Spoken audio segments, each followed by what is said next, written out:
Entonces, tenemos un mecanismo de 5 eslabones. Eso significa que tenemos 2 grados de libertad, significaría que tenemos que usar 2 motores para mover 2 eslabones y no solamente eso, sino tener un sistema inteligente que haga que los movimientos de esos dos motores sea sincronizado para poder lograr la salida deseada a través de cualquiera de los eslabones 3 o 4 o de cualquier punto que esté asociado. Yo podría hacer que este eslabón 4 sea un triángulo, donde el otro vértice sea el punto deseado que va a seguir un determinado movimiento. Eso ya lo vamos a ver en síntesis, más profundamente. O el mismo eslabón 3, cualquier punto que esté asociado al eslabón 3, que podría tener cualquier forma, se mueva de acuerdo a una línea que a mí me interesa. Entonces, para que eso suceda, yo debo controlar los movimientos de los dos eslabones, pero eso significa que yo deberé tener algo que inteligentemente haga que esos dos motores se muevan en fase. Bien. O la otra es esta solución que me permite el control de los dos eslabones, de esos dos eslabones, con lo cual, con un sistema mecánico que está integrado dentro del mismo mecanismo. Y esto es el hecho de haber relacionado los dos eslabones de entrada y de salida a través de un par de engranajes. Este mecanismo es lo que se denomina un mecanismo de 5 barras con engranaje. ¿Ah? Mecanismo de 5 barras con engranaje. Entonces, hemos reducido si ustedes le aplicamos la ecuación de Kurzbach, como están viendo acá, hemos reducido a 1 grado de libertad los grados de libertad de este mecanismo de 5 barras. ¿Por qué? Porque hemos hecho dependiente, ¿sí? Antes acá eran independientes los movimientos de la barra 2 y de la 5, y aquí la hemos hecho dependiente al movimiento de rotación de la barra 5 de la barra 2. Por lo tanto, yo ingreso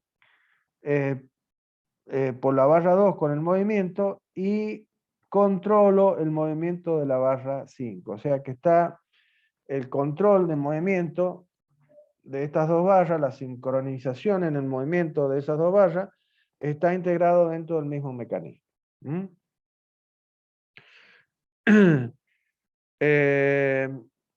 Ya vamos a analizar un poquito más acá esto. Esto depende, digamos, el control de los movimientos va a depender de qué, de lo que se llama la relación de transmisión entre estos dos engranajes, que va a depender de los radios de cada una de estos engranajes o ruedas, y de la posición inicial o de fase de un eslabón respecto del otro. Eso lo vamos a ver un poquito más adelante también. Entonces, para ver cómo es que controlamos el movimiento de uno respecto del otro. Pero esta es una forma inteligente de mucha de ideación para transformar un mecanismo que tiene 2 grados de libertad en un mecanismo de un solo grado de libertad. Como ya vamos a ver, nosotros vamos a poder configurar muchos mecanismos, básicamente. Pero vuelvo a repetir, lo que más vamos a usar siempre van a ser mecanismos de 4 eslabones, a lo sumo de 6 eslabones. Bien, otra cosa importante es el uso de los resortes como eslabones. O sea, aunque ustedes no lo crean, Los resortes también se pueden considerar eslabones, pero van a ser, no van a ser eslabones rígidos, sino van a ser eslabones que pueden cambiar su longitud. Y que estos eslabones no rígidos, que son los resortes, nos van a permitir equilibrar las cargas estáticas que están aplicadas a ese mecanismo. Un ejemplo de eso sería justamente la lámpara que estamos mostrando acá. No es solamente para hacerlo chistoso a este momento, sino para que ustedes vean que esta lámpara, que es una lámpara de escritorio, una lámpara que ha sido usada millares de años por los dibujantes, de tablero y de regla T, en la que está conformada por dos cuadriláteros articulados. Fíjense, tenemos un primer, sería lo que sería el bastidor para este mecanismo de 4 barras. Tenemos los dos balancines y el acoplador. Pero el acoplador tiene esta forma particular, que es un trapecio, que a su vez forma parte del bastidor para este otro cuadrilátero articulado que tenemos acá, que son estos dos balancines y este acoplador que es el eslabón ternario, que acá, porque uno de los es donde se toma la lámpara. Entonces, tenemos, fíjense, dos mecanismos de cuadrilátero articulado que conformarían el alma de esta lámpara, pero a su vez tenemos un sistema de resortes que están ubicados de una manera correcta, ¿sí? Estudiada, para que de esa manera estos resortes, a la vez que van a conformar un quinto eslabón en este mecanismo, en este caso este eslabón y en este caso este resorte para este mecanismo de cuadrilátero articulado, son los que van a introducir, digamos que, la fuerza necesaria para permitir que esta lámpara se quede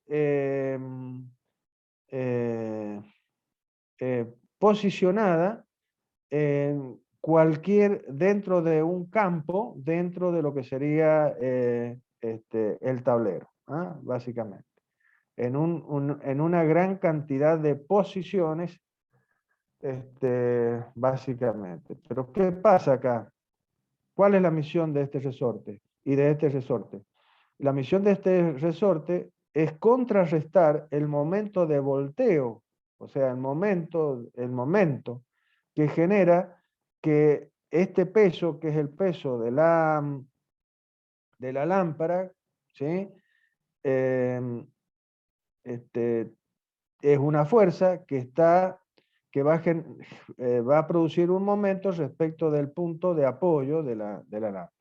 Entonces va a haber un momento de volteo que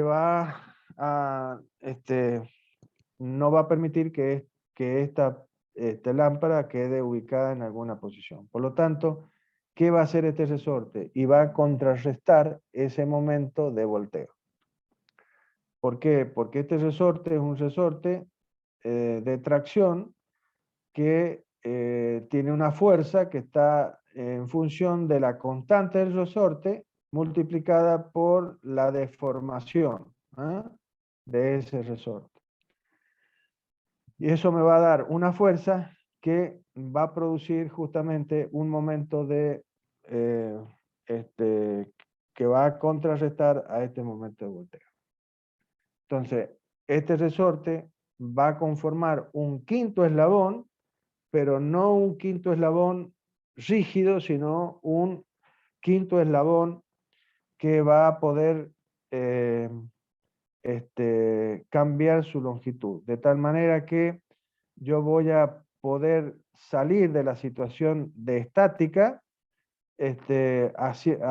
realizando una acción sobre el mecanismo y cambiando la posición de la lámpara.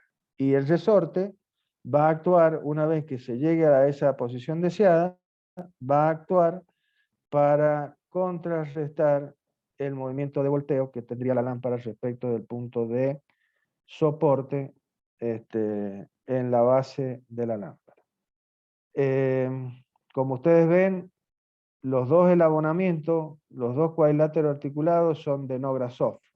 Son dos mecanismos de Nograsov. Si ustedes le aplican la ecuación de Kurzbach, por ejemplo, vamos a tener 5 eslabones, son 4 eslabones del cuadrilátero, más este quinto eslabón. Serían 5. 5 menos 1, 4, son 12 grados de libertad. ¿Y cuántos juntas tendríamos? Tendríamos las 4 del cuadrilátero, más las 2 que son las articulaciones del resorte. Son 6, que restringen 2 grados de libertad, por lo tanto serían 12. 12 menos 12 es 0. Es decir, esto, siempre y cuando este resorte nos dé la posibilidad de generar una fuerza correcta, va a permitir que esta lámpara se ubique en la posición que queramos, dando la posibilidad de que este mecanismo se transforme en una estructura, gracias a este eslabón, que puede cambiar su longitud. Bueno, en este capítulo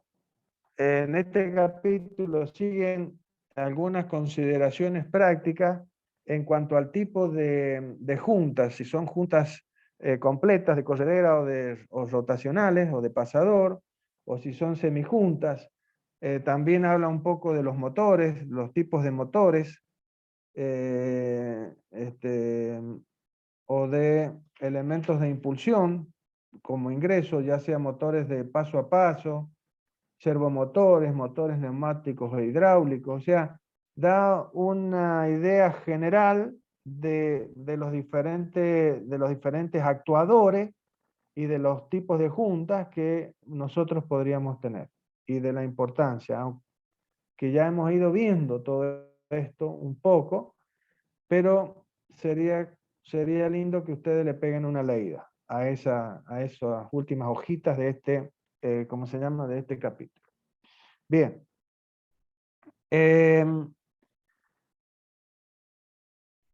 Perfecto. Hemos llegado a través de un camino a obtener los 3 mecanismos básicos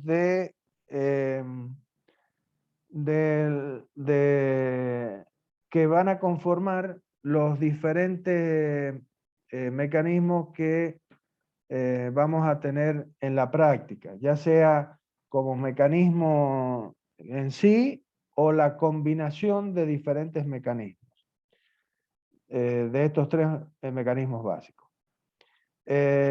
Y como he insistido varias veces, ha sido a través de tener un mecanismo básico como el cuadrilátero articulado y generar una transformación sobre o una inversión, y hemos de esa manera llegado a las distintas versiones diferentes que pueden tener ese mecanismo.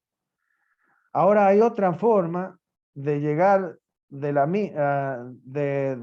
hay otra forma de llegar a estos mecanismos, pero usando lo que se llaman los grupos estructurales, ¿sí? Y por la agregación, ¿sí?, por la suma de estos grupos estructurales, poder llegar a estos mecanismos. Entonces, lo que tenemos que definir básicamente, ¿qué son los grupos estructurales? Los grupos estructurales son básicamente diadas. Las diadas, ¿qué es lo que eran? Era un conjunto de dos eslabones unido a través de una junta o par cinemático.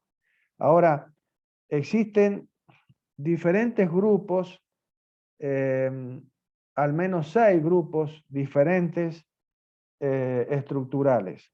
De esos 6 grupos, nosotros vamos a considerar 3, que son el de primera especie, el de segunda especie y el de tercera especie. Y el grupo base, que sería el grupo que básicamente va a estar conformado por el bastidor, o por una parte del bastidor, por el bastidor y por un eslabón de entrada, que normalmente podría ser una manivela, o no, podría ser una corredera también, ¿sí? Pero básicamente, o normalmente vamos a tener un grupo base de entrada como el que tenemos indicado acá, que es el bastidor con una manivela. A este grupo base nosotros podríamos adicionar cualquiera de estos otros grupos, de primera, de segunda o de tercera especie. Y de esa manera, dependiendo de cuál es el que adicionemos de entrada, vamos a tener un mecanismo de cuadrilátero articulado, un mecanismo de manivela corredera o un mecanismo de manivela biela corredera. El de primera especie, básicamente, con esto termino, chicos. Sí. Bueno, pues son las y 23, tenemos un tiempito más. El de primera especie es justamente la diada conformada por dos eslabones binarios unidos a través de una junta pasador. Este sería el de primera especie. El de segunda especie sería una diada conformada por un eslabón relacionado con un eslabón corredera, básicamente. O sea que la junta es una junta de traslación de que un eslabón se mueve respecto de otro. A su vez, esta línea en raya significa que a su vez estos eslabones están unidos a otros eslabones, pero esta es la diada.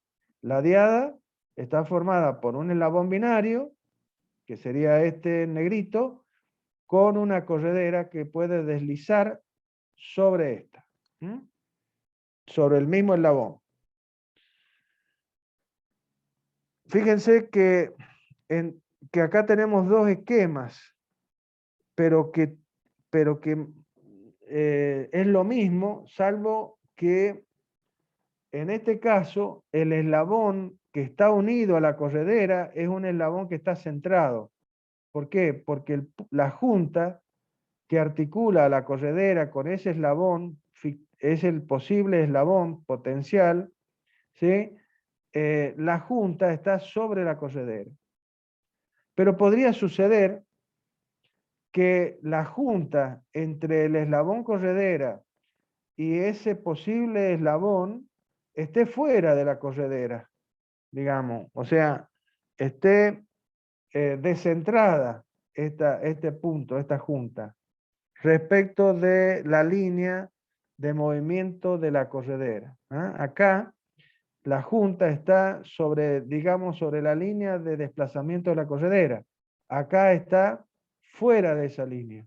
Se dice que está descentrada. Es decir, esta piecita no es otro eslabón, es una extensión de la corredera. Por eso acá aparece como si tuviera, está soldado, digamos así, esta prolongación de esta corredera. Lo que esto nos está dando son distintas posibilidades en la forma que podría tener la corredera, básicamente. Y cómo se articula con otro eslabón. Y finalmente, la tercera especie es que la diada está conformada por un eslabón también balancín y un eslabón corredera, pero la corredera no se mueve sobre el eslabón en este caso. La diferencia es esa, fíjense. En esta de segunda especie, la corredera se mueve sobre el eslabón. En cambio acá, la corredera está articulada al eslabón con una junta completa de pasador. ¿Mm? A su vez, la corredera podría estar relacionada con otro eslabón y el otro eslabón binario que conforma la diada también podría estar articulada con otro eslabón. ¿Mm? Entonces, esas son las diferencias y acá este esquema es lo mismo que esto, nada más que hemos desplazado el punto de articulación en la corredera. Es lo mismo que he hablado acá. Es para dar distintas posibilidades, nada más.